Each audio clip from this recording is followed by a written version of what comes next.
kiddos, welcome back to the channel. Right now I'm editing the video that you're about to watch, and I just wanted to let you know from now, like, this is about to be a good one. Make sure you leave a comment on how you feel about the discussion when you're done watching it. Also, don't forget to like, subscribe, and share this video to as many people as you can, because I have way more of these videos brewing. Once again, like, subscribe, and share, and we can get on with the video.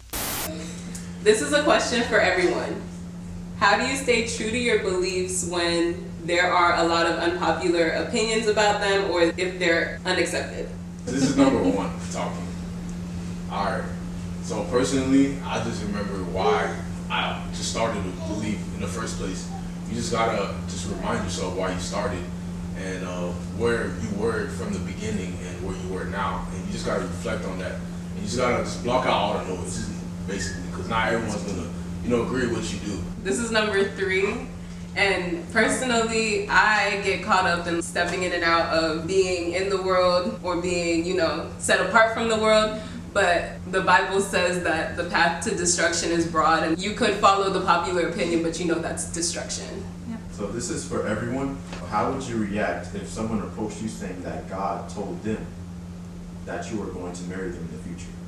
If God's truly trying to subliminally tell us, then he would tell both of us. And by you telling them, I feel like you're taking it into your own power. I feel like you should just let God tell the both of you whether it's your destiny or not. It sounds like it's just a desire. They see me. Exactly. And they just wanna.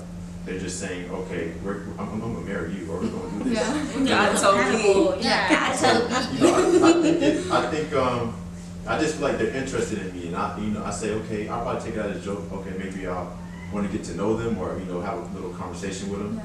But I would also think in my head, don't tell me what God has said in the day. If he didn't tell you nothing, don't say he said something. So, hey, this is number 2. You know what this person's probably thinking? This person's probably thinking, faith without works is dead. So this person just went up to you, and that was her work. Putting that work. Just to bounce off the topic, do you guys appreciate a female that shoots her shot? In Florida, if a girl or woman comes up to a guy, I think Jesus is coming. If a girl shoots their shot, more power to her. You appreciate it? You appreciate it? It's appreciated. Wow. This is number 1 speaking. Alright, it depends on what they want, okay? Yeah, that's true. No, that's true. Some girls like to go after what they really want, and there's some women who just you know what, I'm looking at him, I like him, but I really want him to come up to me no matter what. So I don't think it doesn't build my confidence, and like when these guys said before, they want to see what she's coming up to him for. Yeah. But at the same time, I feel like for me, she built up her courage. She's been looking at me, and she's finally like, you know what? I want to talk to him. I want to speak to him. Am I the only one shocked that none of the guys were against a girl shooting their shot at them? I was expecting at least one of them to claim that they're the pursuer and be opposed to the girl shooting her shot. But I guess it's 2020 and times have changed. But all I know is I'm waiting for my pursuer. And if you are too, don't be ashamed. It's worth the wait. Okay, this is number 1. The question is for everybody. It says, why is it such a struggle to save oneself for marriage? This is number 2. When you're living for God, you gotta understand that you will be tested a lot. But being tested also builds up your faith and your strength with your relationship with God. So saving yourself for marriage is hard because of the temptation and wanting to please your flesh. This is number 3. I think it all depends on you're attracted to the person. You have to be able to stay away from the person for some time as well. If you're around a person every day or all the time, you like them that much, then you're prone to falling no matter what. So if you don't have any self-discipline or any self-control of some sort, I think that's what makes the struggle even harder. This is number 3. Obviously, there's a big reason to fast, but it teaches you to deny your flesh, and I feel like people lack discipline in their singleness, so obviously they're gonna lack discipline when they're in a relationship. So I think fasting would be a good strategy to combat that. I think also knowing your strengths, because a lot of times you put yourself in situations thinking, oh, I'm so strong, I can do this or whatever, but then you find yourself in this situation, you're like, wow, I'm a lot weaker than I thought I was. This is number 2. If you're talking to somebody or anything like that, and your intentions are like looking for attention from somebody, from somebody else, you will fall. This is for everybody.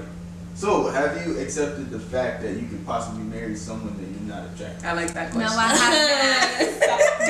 She's good. This is number one. If you have a relationship with Christ and Christ knows you, I will not end up with anybody that's not.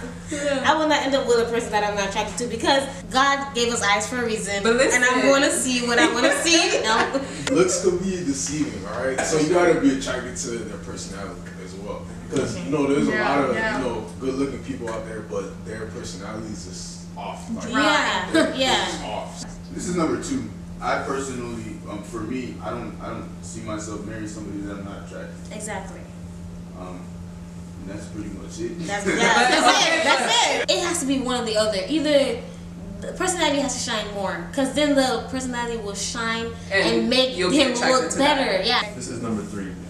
First, if I'm not attracted to her physically, I'm not going to be a great boyfriend, significant other, husband. I'm not even going to touch her, first of all. Let's just keep that. Come on. That's facts. That's facts. That's facts. Did you not hear this whole conversation? No, that's facts. That's facts. This is number 3. Let me finish. That's the first part. Another thing is, just like number 1 said, you want to be attracted to something. You want to be attracted to something more than just their looks.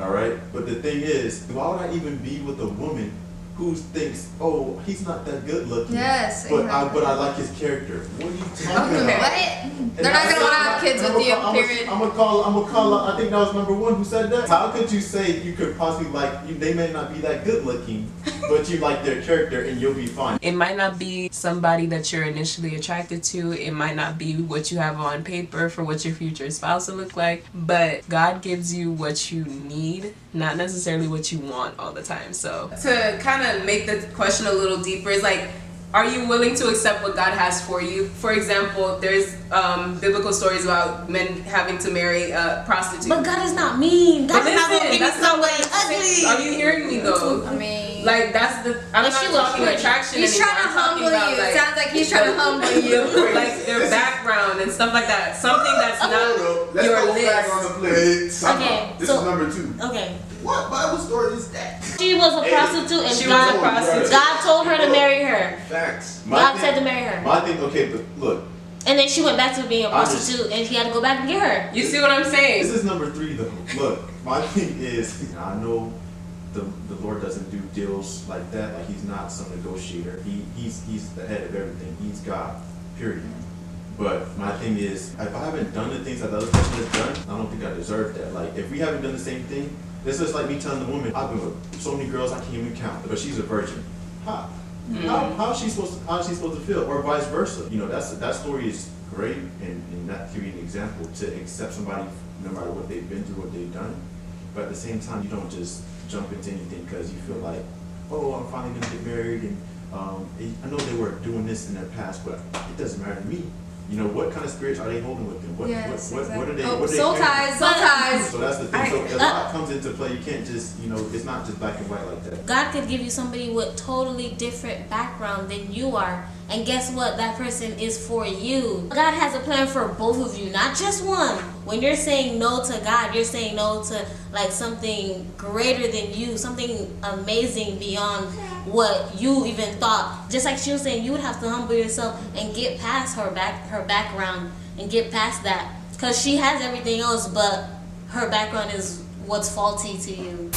This goes back to being transparent from the beginning, okay? Yeah. A relationship won't work if you're not telling the truth. What if she is though? Huh? What if she is though, but she just has a past? Like you shouldn't condemn her for her past. No. I'm saying it based off of, they're both Christian, but they both have different backgrounds. Okay, that works all the time. That's what I'm saying. He's saying that it couldn't work. That's what I was saying. The person for you will be the one that can accept that. You know what I mean? Exactly. They could mess with so many people. They could carry someone if they're not healed or they're not ready for that. So that's why it's important. But that's all I was saying. I wasn't saying that I'm going to condemn them and, oh, you're worthless, you're nothing to me because you did all that. No, that's not the case. I want you guys to like, subscribe, comment your thoughts, and all of that good stuff. Okay, so if you want to see me back on here, tell Tasha you know nothing about this back. Follow us on IG, newgeneration.fitness. If you guys need some fitness help, you know we're here to help you. And then follow my personal at Daryl Official, DARHYL Official. Gonna be link in the bio. Once again, my name is DeMarcus. My personal Instagram is Censored DeMarcus. Don't forget to like and comment and subscribe. Hit up my Instagram _Willie Joseph. It's WILLIEJOSEPH.